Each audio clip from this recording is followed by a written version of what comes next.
Thanks for coming tonight.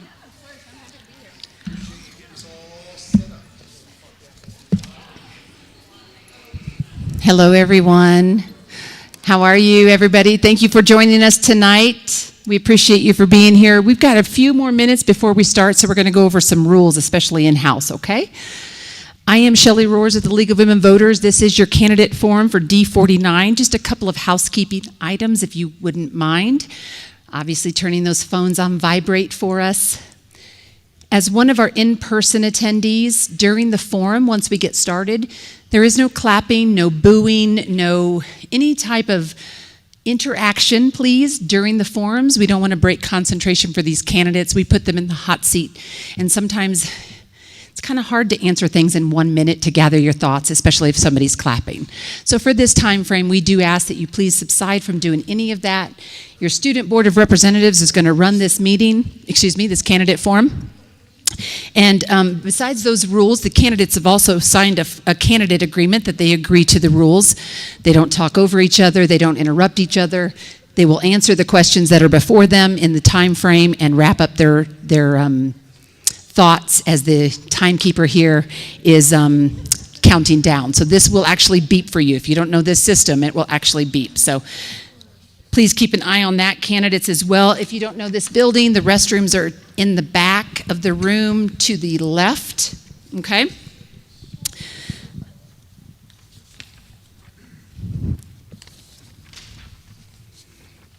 Again, your ballots should drop around October 10th.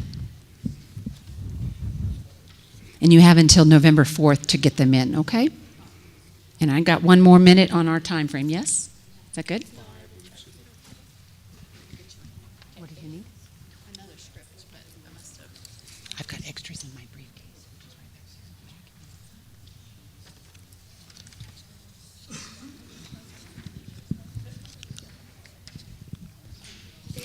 And just another thing about our rules, the candidates drew in specific, just a random number, and that gave the students their order for intros, and then also for the closings and who gets first question. So we are also recording tonight, so we will be available and uploaded to the district's website, so you can share that with other people who were not here tonight. So please, again, this is the second lowest voter turnout in any of the elections that we work with is school board elections. Second lowest voter turnout. So we need your help in spreading the word that it is election time. Am I good to go? Okay, perfect. Okay, so it is right up 6 o'clock. Welcome to the D49 Student Board of Representatives Candidate Forum. This is hosted by the League of Women Voters of the Pikes Peak region. I am Shelley Roars, your host, spokesperson for the League. Just a very brief statement about the League. We are nonprofit and nonpartisan. Our mission is to empower voters and defend democracy. Our job is to increase voter turnout. It is none of our business who you vote for. It is our job to make sure that you are educated when it's time to vote. Joining me is this wonderful D49 Student Board of Representatives. Right? That we are going to give a call. We haven't really started yet, so officially the rules. So thank you. They are going to be moderating the forum this evening, and I'm going to basically let them introduce the candidates, and the moderators are going to come up and introduce themselves, and we'll get back to you at the very end. But please remember those rules of interrupting, and we'll get you started. Hey there, folks. I'm Nikos Clift. I'm one of our moderators. I'm coming from Pikes Peak Early College, but on the student board. I'm representative of Spring Studio for Academic Excellence as well. And hi, I'm Danny Serdick, and I'm from Falcon High School, and I've been on the student board for 2 years. The Student Board of Representatives is composed of 2 to 3 representatives from each school in the district. We serve on the dais with the Board of Education at their monthly meetings and are also joined by a member of the board at our own personal monthly meetings. The candidates running for D49 School Board joining us are Jamie Lynn Davola for District 1, Holly Hager Withers from District 1, Ivy Liu for District 1, Chris Harrell for District 4, and Lori Thompson for District 4. We're going to begin today with some candidate opening statements. As it was mentioned previously, these were determined by randomly selected pieces of paper. Each candidate will have 2 minutes to give their opening statement, and we will be beginning with Holly Withers as soon as that timer goes off. Can you hear me? No? Pull it closer. It was on, you just have to pull it closer. Touch the button again. Okay. Got it. All right. So, hi, my name is Holly Withers. I am a parent of 4 in the district. 2 of my younger ones have only known D49 schools. I do have one in special education, but my children range from age, pre-K all the way to high school. So I've got to see the ebbs and flows of how the school district works. My husband is also a former District 49 employee.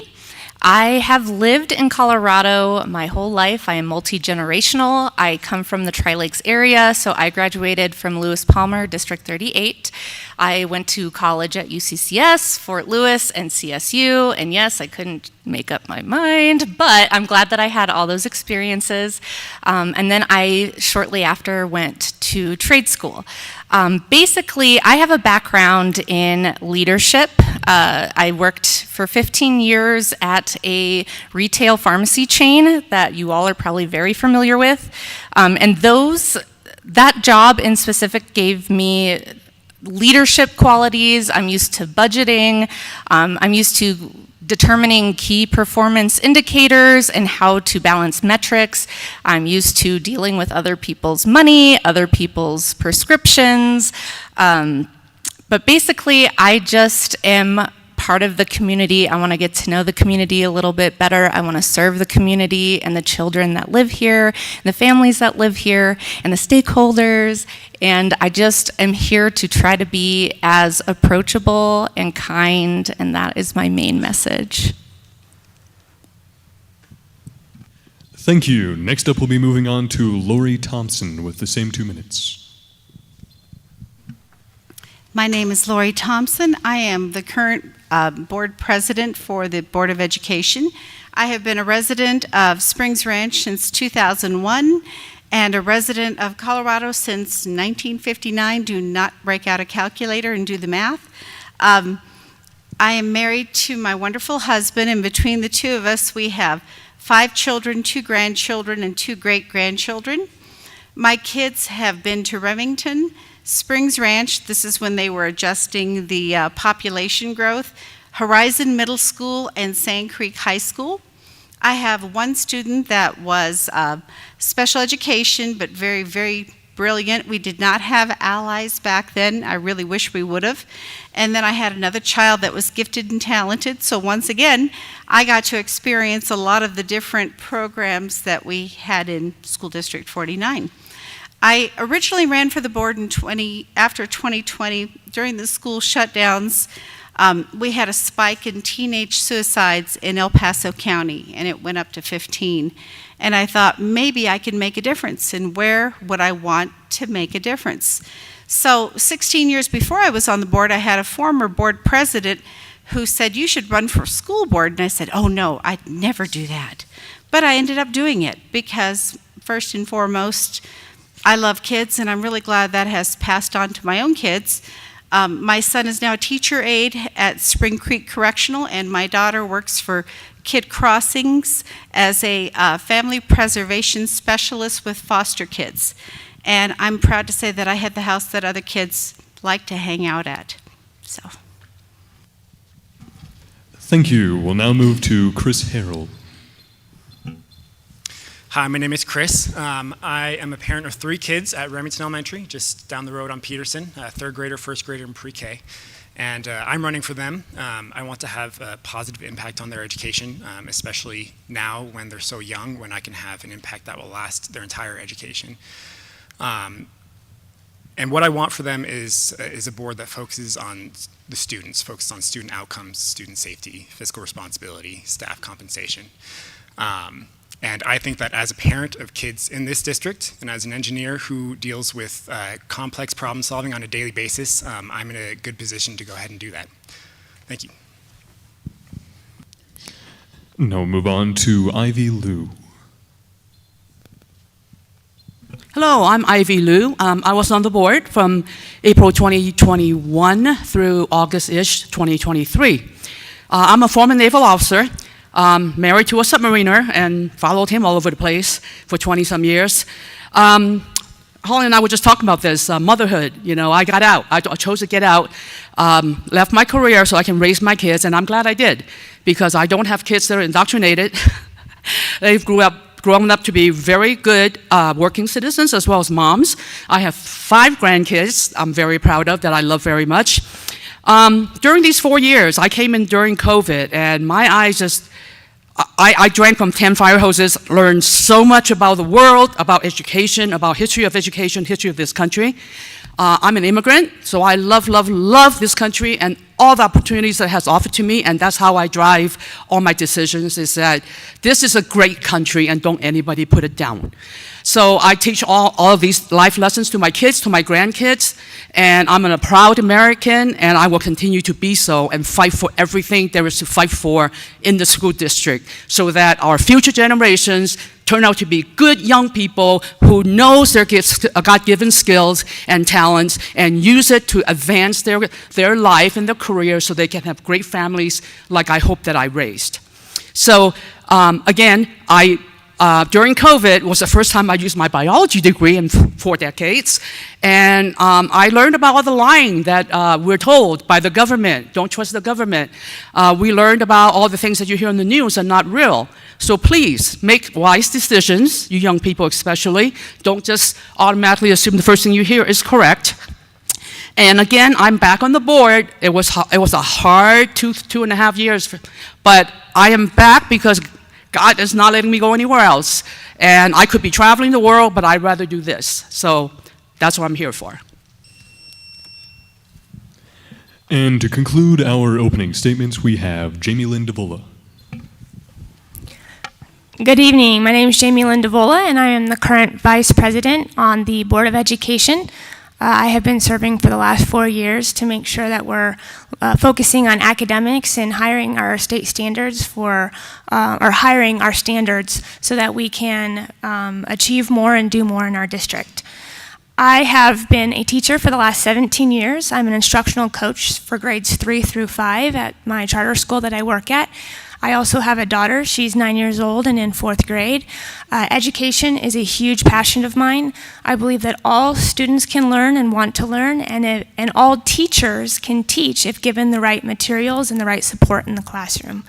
One thing that I want to continue to focus on is giving behavioral supports to our teachers. I do know that it's been very challenging that our teachers are having these behavior issues with their students in the classroom, and with effective behavioral supports, they can focus on teaching and students can learn in a distraction-free environment.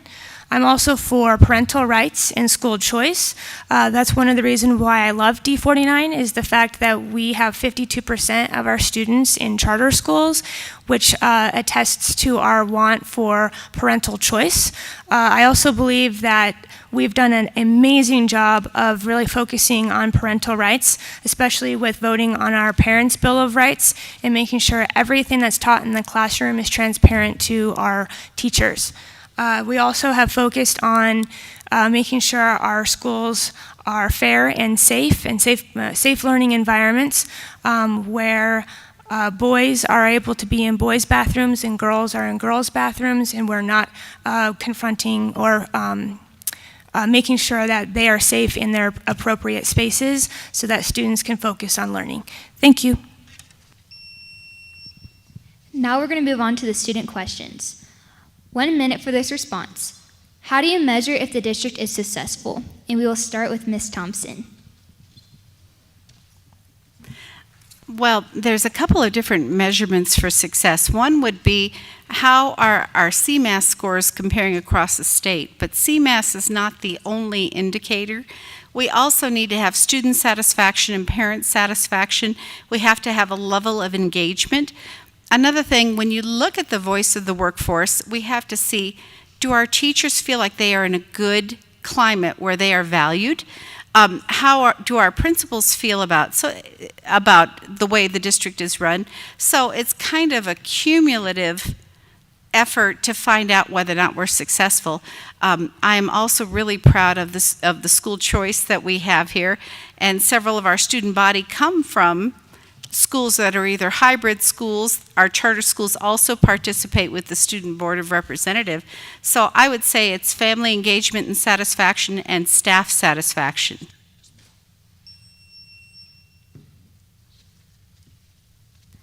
Okay, now moving on to Mr. Chris Harrell. So in terms of measuring the success of the district, you're going to start with standardized test scores. Those are not the end-all be-all of metrics, and you have to interpret those intelligently. For instance, take into account student poverty, and then things like what percentage of students are actually engaging in those tests. Beyond that, we can look at things like graduation rates. Those give nice hard data that I as an engineer like, but there's also other things that are maybe a little fuzzier, to use a technical term. Things like student and parent experience that we can get from surveys from our students and parents and also teachers as well. All those together give an idea of how well we're doing as a district. Okay, now for Miss Ivy Liu. The public education system is to educate students. Everything else comes secondary. And so when we're not doing well in that area, everyone across, from the board to the administration and on down, are not doing what they could be doing for the best of the students. I look at primarily CMAS scores as well as the post-secondary and workforce readiness. Not perfect systems, mind you, but it is a good relative comparison between, for example, the three largest school districts, which is D20, D49, and D12. And when you look at them side by side, it is quite stark, the comparisons as to how well we're doing and not doing so well. And frankly, when we talk about not doing so well, it is to drive improvements. It is not to knock teachers. It is not to knock principals, because they were wonderful working people. We just need to look at improvements so we can better educate our kids. Now on to Miss Jamie Lynn Davola. So the purpose of a school system is to educate children. So one of the main ways that we can measure that is through standardized testing. Also with our Acadian scores and our STAR testing scores that is done at the school level. That helps us to see how we're gauging their academic achievement. Another really big proponent of this is career and technical training. So being able to jump right into the workforce from high school level. So that could mean that they have like a welding certification when they graduate from high school, or they could go on to have the associate's degree, or they're taking concurrent enrollment classes in order to be successful in whatever career choice that they have. So there's a lot of things that come into showing success of our students at our district schools. Now on to Miss Holly Withers. So there's not really much I could extrapolate on. Obviously, all of these things that were mentioned are great ways to indicate the success of students, but not one individual measurement really tells the story of how well or how it is indicative of whether or not our policies are working. So I would say measuring, obviously, by state test scores and how they compare. Classroom performance, as far as behavioral issues that could arise and how those are being managed. Career readiness, graduation rates, concurrent enrollment or vocational school, and obviously just the students coming out of their public school experience with knowledge, skills, and character. All right, we'll now be moving on to our second question. Again, this will be a 1-minute limit for your responses. How would you engage with parents and the community to gather input on important school decisions? In this case, we will actually be starting with Ms. Holly Withers. Wonderful. So I believe that Being approachable and being accessible as a board member is going to be your first line with communicating with parents and the community as what they would like to see the direction of the school district go. And that means, like I said, being available, answering emails, taking phone calls, being able to meet them in public spaces, have, a group conversation. I think that in order to be a good leader, you need to be able to listen first. We will now move to Lori Thompson. I am really lucky that I live on a cul-de-sac where we have annual parties and we really get to know each other, and there are some younger children that live there. So I not only get to engage with their parents, but also with their grandparents. I also have a teacher living on my street that's in our school district, and I talk to neighbors within the community to get feedback. What I'd like to share that I think is kind of exciting is that we have a lot of the kids that used to hang out in my basement who grew up in District 49. They've gotten married, and now they have children in School District 49. And so anytime I run into somebody from our district, whether it's through a bumper sticker or out in the public, I like to engage with them and hear, how do you like your school? And so that really does give me some good feedback on how they view us. Recently, I've been talking to a lot of our graduates as well, and I think that's informative. Next up, we will have Chris Harrell answering the question. I will note for all candidates, do make sure you're speaking directly into the microphone. It'll be much easier to hear you that way.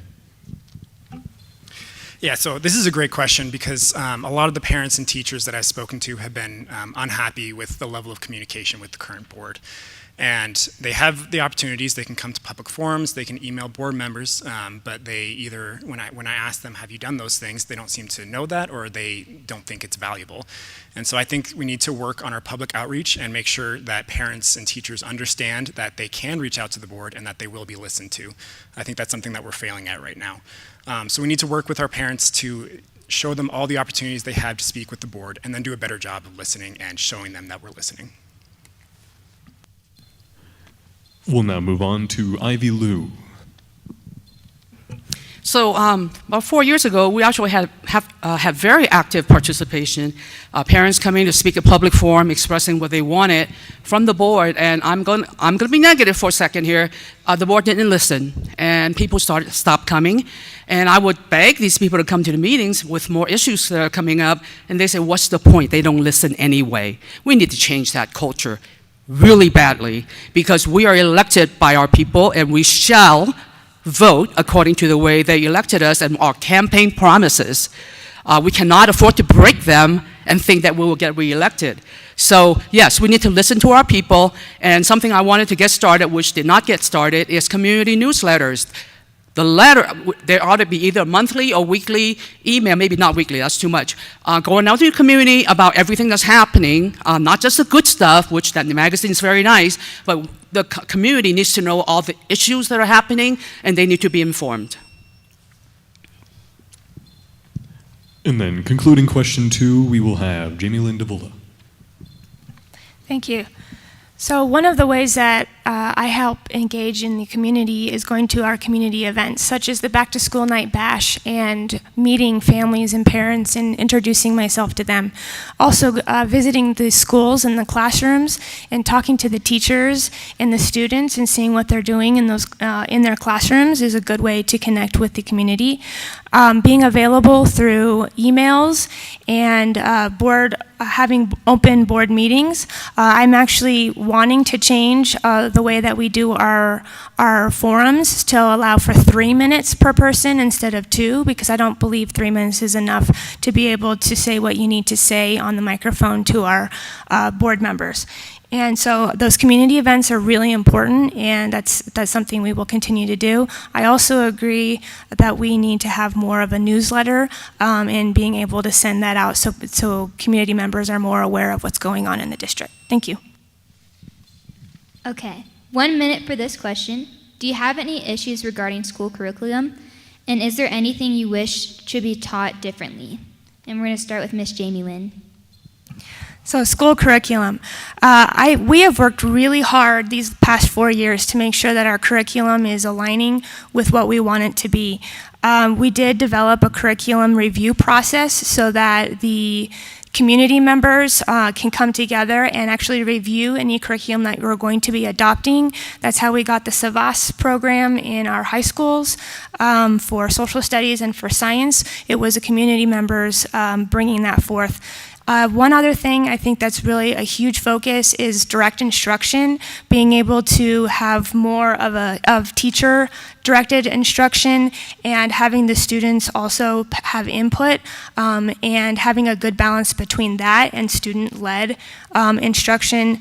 I know from my personal background that was something that we have worked really hard on as a district, and we've seen increasing of scores because of more direct instruction in the classroom. Thank you. Now on to Miss Holly Withers. So I actually agree with a lot of what Jamie Lynn just said. I, as a parent of an elementary schooler, 2 middle schoolers, and a high schooler, would say I don't see any huge gaps. The only thing that I would disagree with is in order of how they teach U.S. history and civics. I also think that civics would be better served all 4 years of high school, personally. But really all I care about is that we are getting the curriculum from the experts that research and dig into this, and I believe that teachers need to be empowered to teach it their own way, however they see fit, however they can engage with the students. As long as it's data-driven and up to date, I don't see any complaints. I would just say the order of operations in high school history kind of more or less bums me out. Okay, now on to Miss Thompson. The curriculum we were replacing in Falcon was so old, it did not cover 9/11. And so when we adopted the SAVAS program, it went through multiple schools, SACs, and it also went through DAC. And as board members, we had the opportunity to review it. What I found interesting is those school accountability committees looked at multiple programs, and independently they all came up with the same one. And to talk on what Holly spoke about, the scope and sequence of American history and civics is something that Jamie Lynn really took the lead on, to look at when are we teaching what? Do we have any critical gaps? What can we do? And it's been really enjoyable to watch the process of moving civics to a later time, just before people go out there to become an engaged citizen. So I think having that community input and review is really, really important, and more parents should serve on the school accountability committee. Okay, now on to Mr. Chris Harrell. Yeah, so in terms of curriculum, I'm very happy with the curriculum in D49. I think we're doing a great job. The only comment I have is I'd like to see more vertically oriented curriculum. So for instance, my kids are learning math at Remington Elementary. I'd like the same kind of curriculum to go through Horizon and Sand Creek, which is their current track, so that when they're learning math, they're learning the same, they're using the same vocabulary to learn over and over and over. I think that's going to improve their learning experience. I also am happy with the district's methodology. We need to work with teachers. We need to look at the data, see what kind of curriculums work best in other districts, because we're not here to reinvent the wheel. We're here to find the solution that has worked across the United States. Thanks. Now we're on to Miss Ivy Liu. So the board has, one of the primary responsibilities of the board is curriculum review. And that has gone by the wayside in the last decade or so. We need to take it back, because that is one of our primary responsibilities. We need to make sure that we are staying updated with what's being taught, and that it stays with American values. There are, unfortunately, values that are being nuanced into some of the newer curriculum under the wrong hands of the publishers that I don't want to go into right now, but we just need to be super careful about what we're feeding the young minds of our children, because we are directly responsible for how they turn out and what kind of American they turn out to be, how much they love this country. So I'm very much in agreement with the fact that we need to teach the founding of our country, what was behind it, and why America is one of the greatest countries in the world, and that we are to love it and not hate it. All right, thank you, folks. Before we do move on to our fourth question, if there are any audience questions, feel free to hold that note card up in the air, and we will go ahead and collect those so we can ask them later on if there is enough time. Our fourth question will be, though, another, a minute and 30 seconds. That's new. Mental health has been a large concern for parents and students alike. What is your approach to mental health in schools? We'll begin this one with Ivy Lou. Okay, so while mental health affects everything that goes on in the classroom, it is not the responsibility of the American education system to ensure or regulate mental health. That's between the parents, within the family, and so on. But of course, we need good behavior in the classroom, and I have a long set of several theories about why we don't have good discipline anymore in the classroom. It's too much to go into here. Once I get on the board, I'm going to be requesting changes that have been proven by national scholars as to why it is affecting discipline in the classroom, as far as behavioral management and so on. We are heading currently, in my opinion, in a direction that is not built on a child's intellectual competencies, physical competencies, and just achievement in the classroom. We have leaned away from that towards, what do you feel like?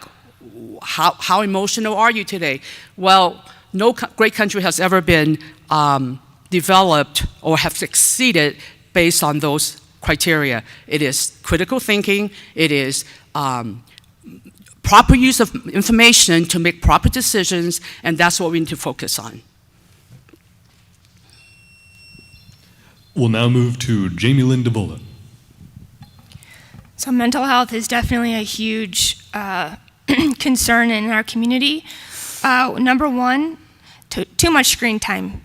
That is affecting our young people in dramatic ways. So educating parents on the effects and dangers of screen time is going to be huge.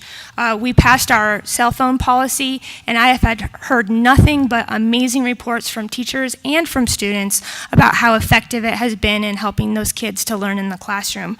I agree that mental health issues need to be addressed with parents. So every mental health concern that comes up in a classroom, that parent needs to be notified immediately so that they can get outside resources to help support that student. The education of our kids is the role of the classroom. The mental health of students is not what schools are for. So schools are not mental health facilities. We need to be able to screen them and help them by making sure you get those resources to those parents, and those parents are able to help and support those students who need those mental health resources. Again, all communication of health concerns need to go through the parents, and we have got to get ahead of this TikTok phenomenon that's happening, that's detrimental to the health of our students. Next answering will be Holly Withers. I actually do think that mental health needs to be prioritized, because that is how, a growing mind functions, as long as they have support. So a loved child at home goes to school to learn, and sometimes if they don't feel the warmth at home, they go to school to be loved.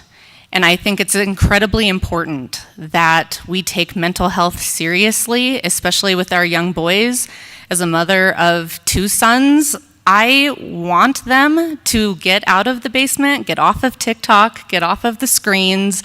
I want them to be able to be functioning young men who have friendships, relationships. I want them to date one day. I want them to be good workers, good citizens. I want them to help their community.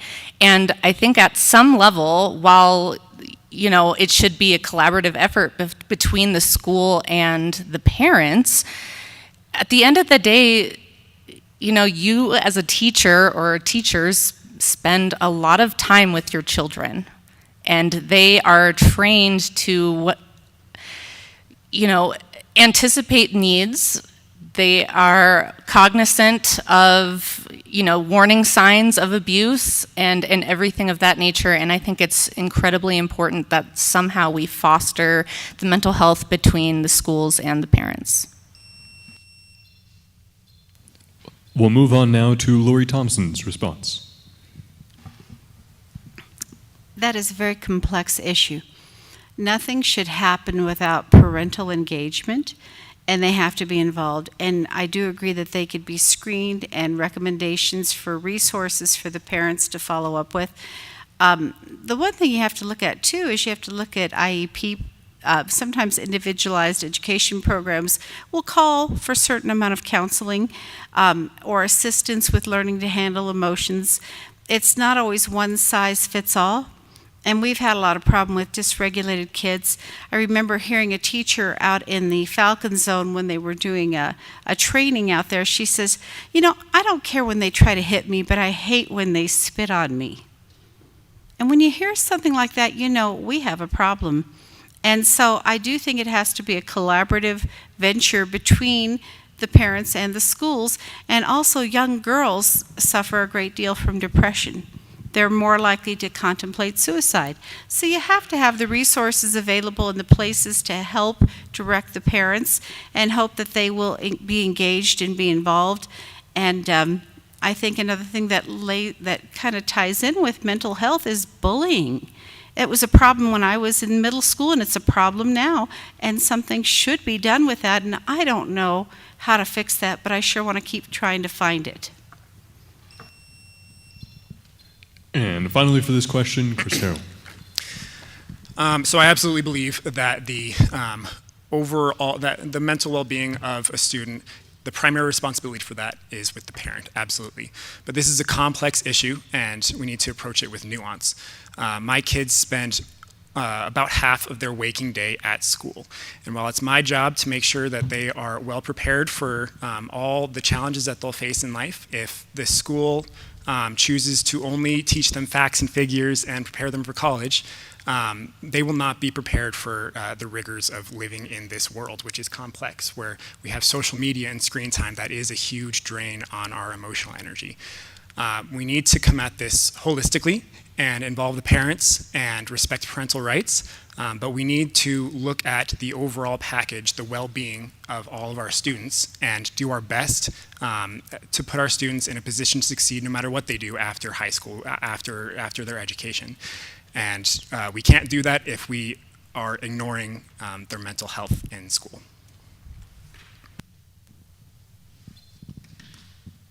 One minute and 30 seconds for this question.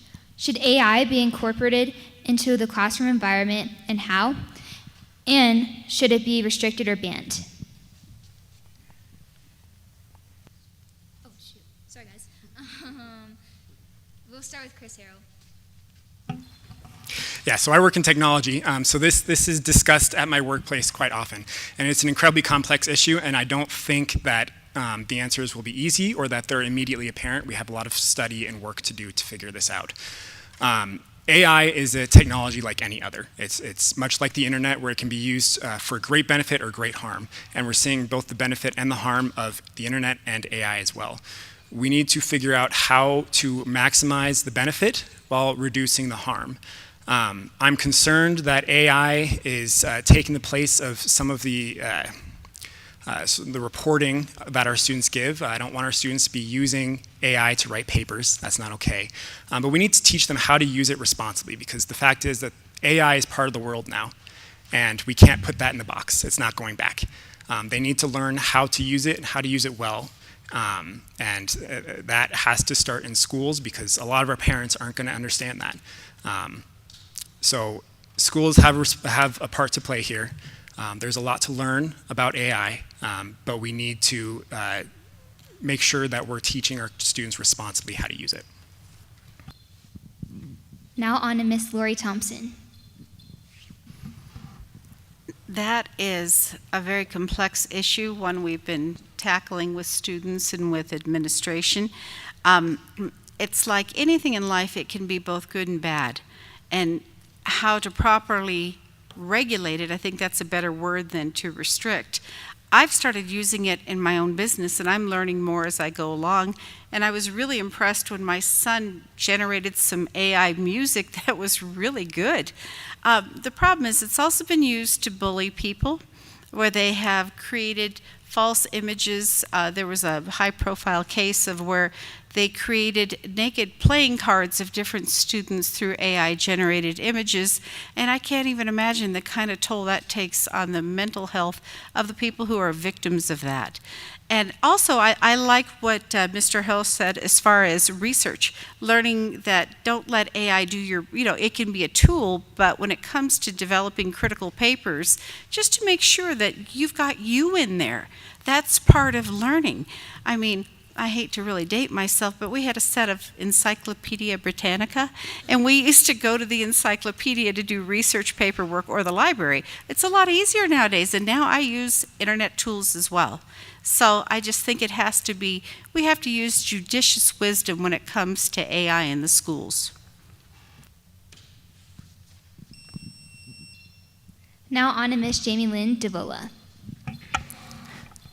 So AI is here whether we like it or not. So no matter what parameters we put around it, it's going to be used in the classroom and it's going to be used at home.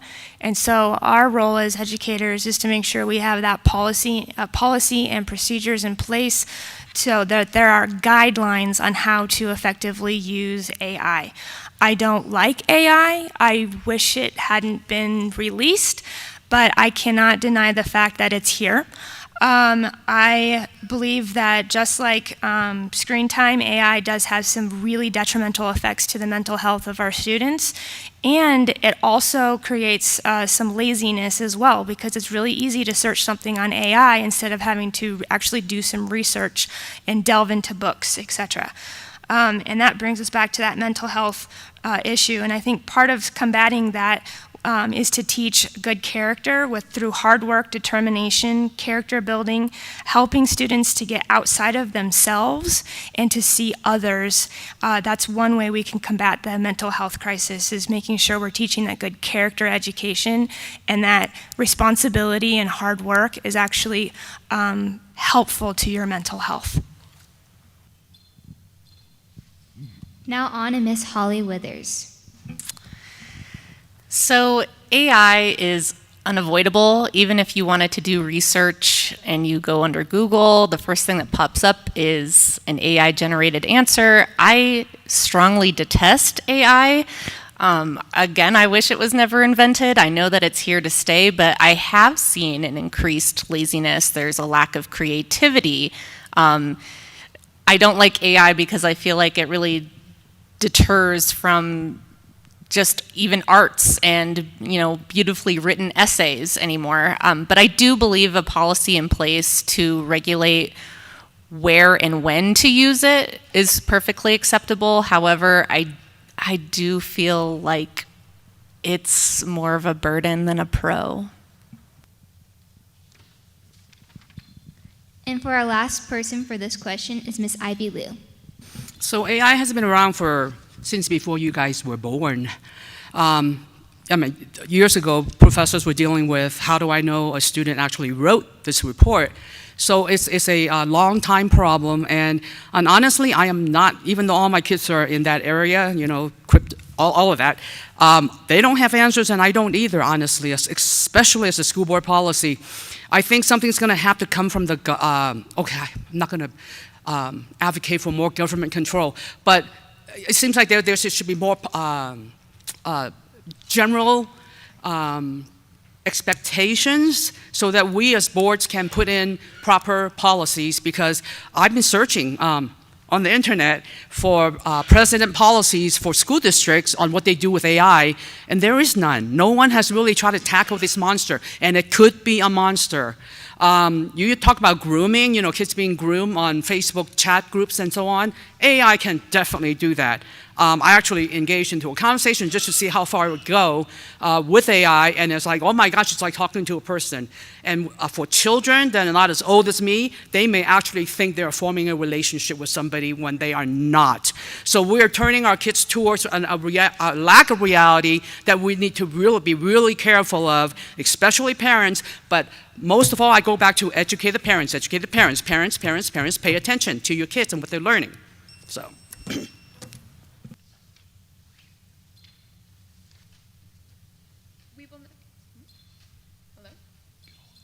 Oh, there we go. We will now be moving on to some questions from our audience. Oh, by the way, my name is Kira Teeples, and I represent Sand Creek High School. This is my second year on the student board. My name is Ben Sable. I represent Falcon High School. This is my first year on the student board. I will be giving you guys the first question. A member of the audience asks, I've noticed school boards have become increasingly politicized in the past few years. How will you ensure that the board's decisions remain nonpartisan and focused on the real needs of the district? We will start with Lori. You know, it's kind of interesting because I've heard a lot about nonpartisan. And the one thing I've learned, especially recently when I've been out talking with a lot of residents, is that is kind of not an accurate statement all the time. There are people, let's say from both sides of the political aisle, that they can agree on different things. And trying to find that common balance is really important. And so sometimes you make a decision and it's based on other factors, and people will say, that's partisan or that's based on your faith. And there's a lot more that goes into it because there are a lot of different opinions out there, and we've become too tribal. If you have this opinion, you must be this. If you have that opinion, you must believe that. And we create this tribalism that prevents conversation, and it's really important to have conversations. So I'm always available to meet with the different board members, and I have met with most of them in one-to-one conversation.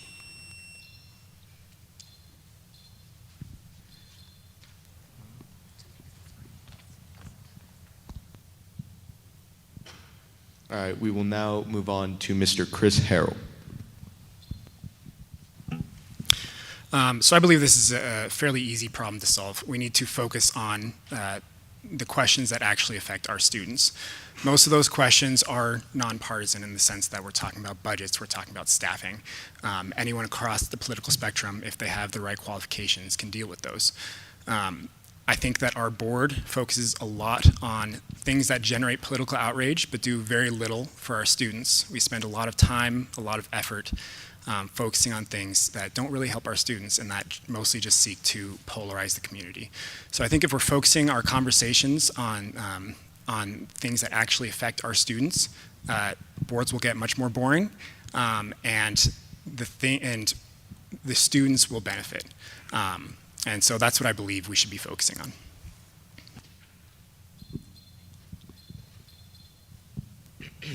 We will now move on to Mrs. Ivy Liu. So, when somebody calls something political, quite often they just don't want to talk about it because it's something that they want to avoid.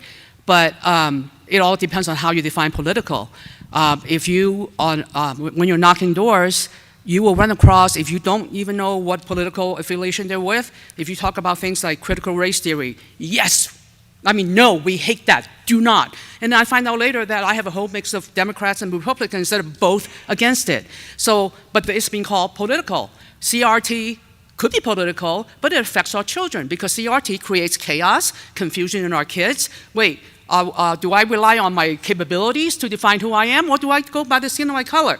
It creates chaos. And when it affects our children, it is not political, and we will talk about it along the lines with boys and girls bathrooms, boys and girls sports. If it affects our children, we will talk about it, whether you want to call it political or not.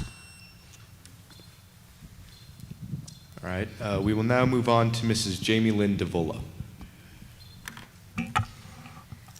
So I find it interesting that our American way of government and the American way that we do things is considered political or polarizing. We need to be able to have civil discourse and disagreement. That's a part of our American government system of government. The only way we can get better as a country and a culture and in our schools is to be able to go through the Socratic system of civil discourse and make sure that we are discussing hard topics that affect our children every single day.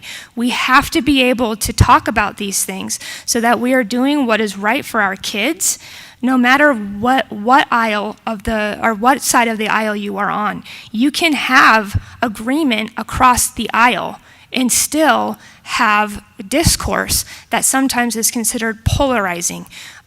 For example, I've talked to several people who are on the Democratic aisle who believe boys should be in boys' bathrooms. Thank you. And finally, for this question, we will move on to Ms. Holly Withers. So, if the expectation of our teachers is to not impose or suggest their political or religious leanings, I feel strongly that those same standards should apply to the board.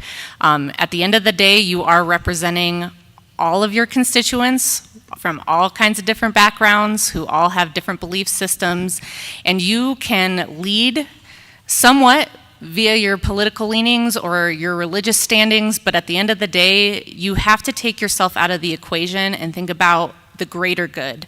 And you have to think, who does this benefit? What are the student outcomes?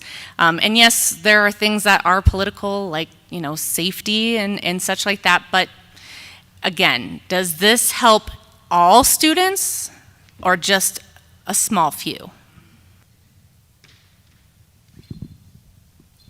All right, for our next question, we will still have 1 minute per response. This question says, teacher retention and respect for teachers. How do you plan to get this back? And we will start with Ms. Holly Withers. So, as far as the staffing and the retention, just something that I've noticed is, as a parent to a special needs child, is that they have a really hard time keeping staff in the SPED classrooms. And I believe why is because I don't think that they all feel incredibly empowered to do their job. Speaking to a lot of them, they worry about retaliation. It really starts at the school, because there are some schools that have an amazing culture and you can tell that everybody gets along and that the students are happy, and then you go to another school and it's night and day. And so I believe that that starts with not only the board, but that also starts with the administrators of those specific schools. Next, we have Ms. Lori Thompson. Culture and climate is extremely important. And I have talked to teachers across this district. I talked to one, and she told me the vast change in her work environment when there was a principal shift, and it wasn't for the better. And so when we look at, we can't always pay as much of other districts, so we have to find a way to make our teachers feel valued. And I've got to tell you, we've got some excellent people in this district. I have one teacher who had both of my children that I have been in touch with for 25 years. There was a woman at Horizon Middle School, Carla, who helped my son. She was incredible. And she helped change the direction of our lives. And we had many engagements in that with the teachers in this district. It's really important that parents listen to what teachers have to say and work with them on effective problem solving. They need to work, a lot of times teachers blame parents and parents blame teachers. Keep talking to each other. Next, we will hear from Chris Harrell. So we've seen in both District 20 and District 11 that they are hemorrhaging teachers right now. And District 49 has an opportunity to take advantage of that and get the best talent in our district. And I don't think we've done a good job of that. There was a board meeting a few months ago where we talked about compensation calibration. We're not compensating properly across the whole spectrum of employment, a teacher's career. And during that conversation, it felt to me like the board was not communicating to the teachers that we value their employment status. And then there was almost no follow-up on that. We need to communicate to our teachers that we're going to do our best to compensate them properly, understanding that budgeting is difficult and complex. And then we need to follow up on that. And that's going to show teachers that they belong here and give us a good, strong backbone in our workforce. Next, we will hear from Ivy Liu. So I'm a product of wonderful teachers. I came from a generation, of course, where I better listen or else. The or else never happened, but I knew it was there. Therein lies the problem.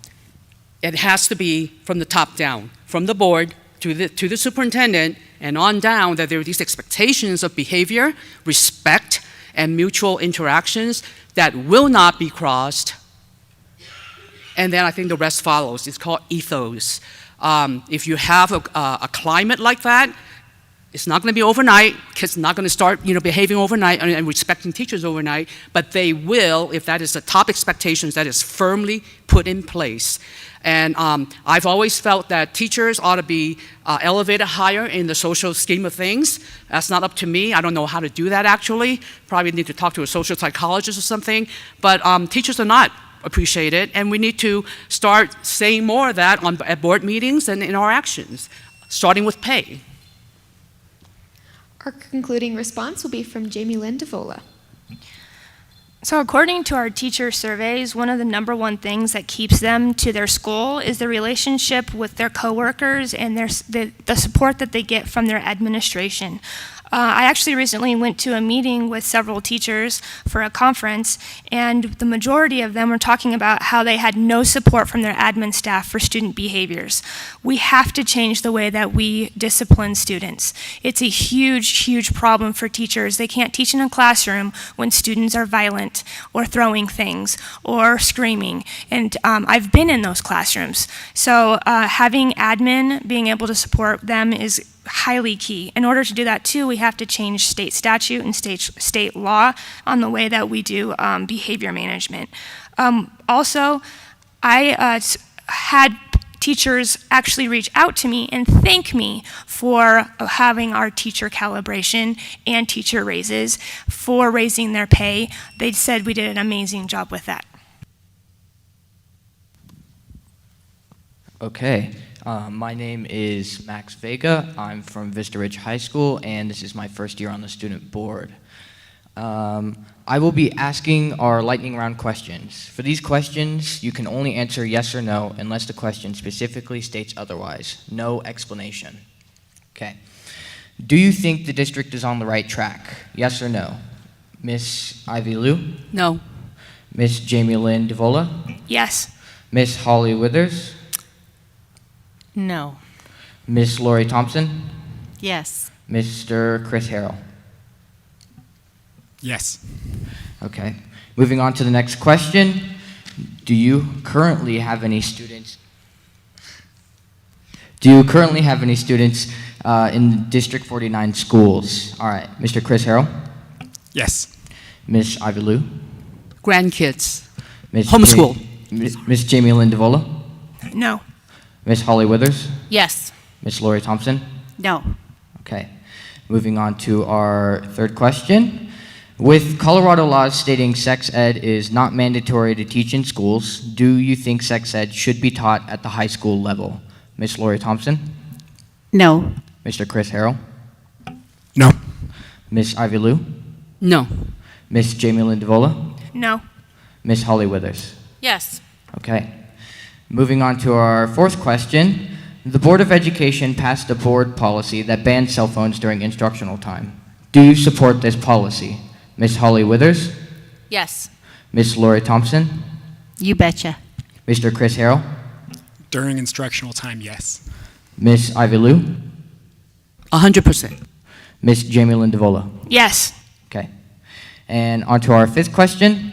Do you support student expression of gender and sexual identity in schools? Miss Jamie Lynn DeVola? No. Miss Holly Withers? Yes. Miss Lori Thompson?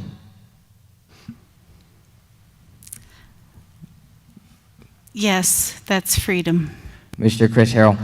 Yes. Miss Ivy Liu? No. Okay. And on to our last question of the lightning round.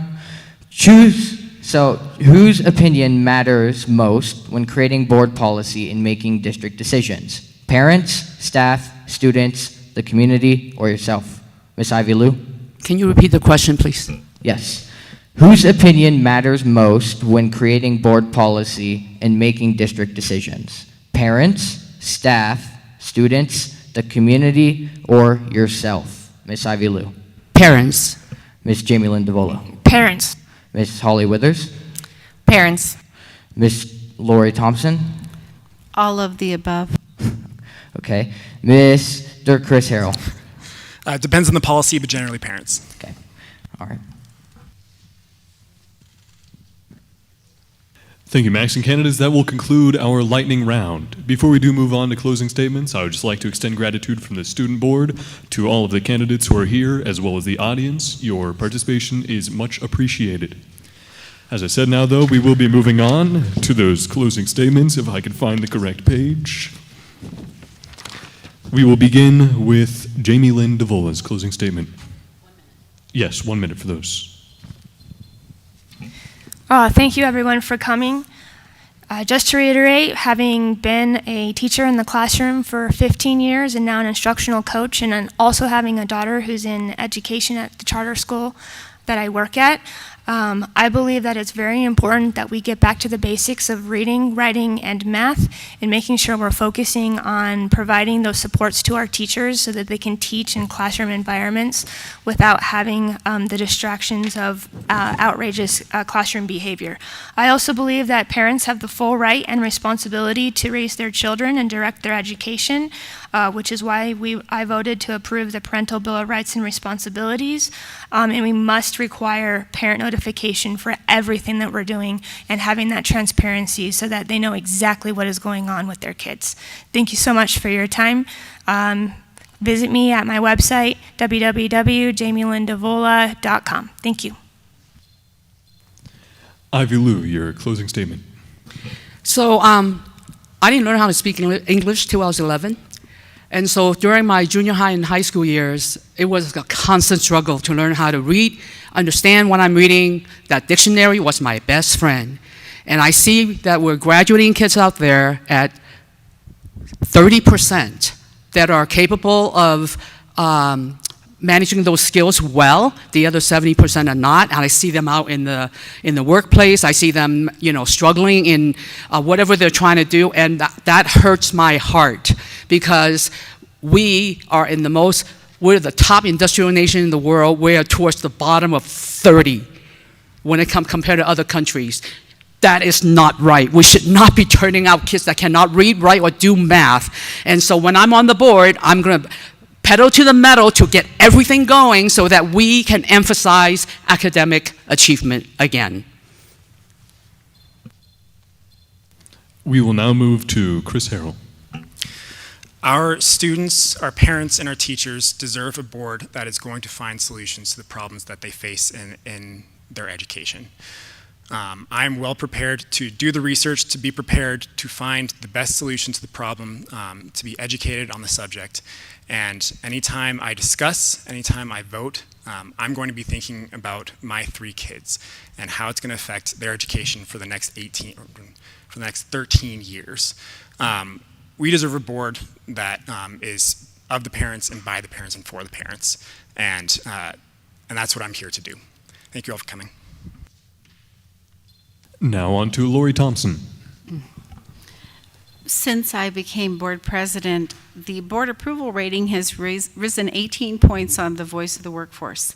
I'm really proud that the board worked together, even when we disagree, try to work together to put that forward, although there's times it could definitely get dicey. I really think we need to focus on academic outcomes. The school is not the be-all, end-all. The parents are there to raise the children. The schools are there to help support that. And so they have to work in tandem, and parents' rights and responsibilities are very important.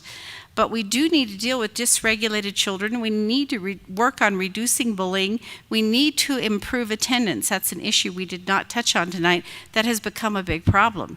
So that problem can only be solved by working together, and that is with our school leaders, with our students, with our teachers, and going forward to find solutions in a positive way to continue to make it such a great district. And I am proud of this district. And concluding our conclusions, we have Holly Withers. Thank you to the League of Women Voters and the Student Board of Representatives for putting this on. I just want to make kind of an anecdotal conversation. I'm such a huge advocate for traditional public schools because I've realized going through school and watching my children go through school is that the greatest lessons learned at school have nothing to do with academics. I hate to keep harping on my special education child, but I really gotta say that proverbial saying that it takes a village, I am so thankful for her teachers and the support and the constant communication, because not only has it enriched my child's life and given her a sense of childhood and normalcy, I see the positive impact that she makes on other students as well, and she wouldn't have that if we didn't have these neighborhood schools, and that is what I want to continue to advocate for.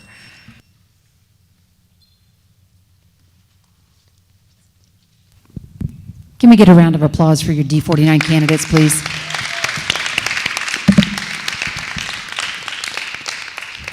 All right, well, thank you. That is wrapping up today, but I do have two housekeeping items. If the D49 students, we could get a picture with the candidates, that would be amazing, as well as those league members. Thank you, league members, for being here with us. Also, I did see some recording. I forgot one of our rules. You are 100% allowed to record everything that you do here. The only rule that we have as a league-hosted event, I don't know about D49, but this is league rule. You are not allowed to manipulate, snippet, change, alter your video that you recorded this evening. So candidates, if you have someone here, you are not allowed to cut out your part and promote just your part. It is an all or nothing kind of thing with us. Okay? All right, so thank you again. This wraps up your forum. Thank you to the D49 Student Board of Representatives and, of course, D49 for hosting us tonight and for all that you did to make tonight so successful. Candidates, thank you for putting your name on that ballot. We know that's hard, being and participating in that hot seat.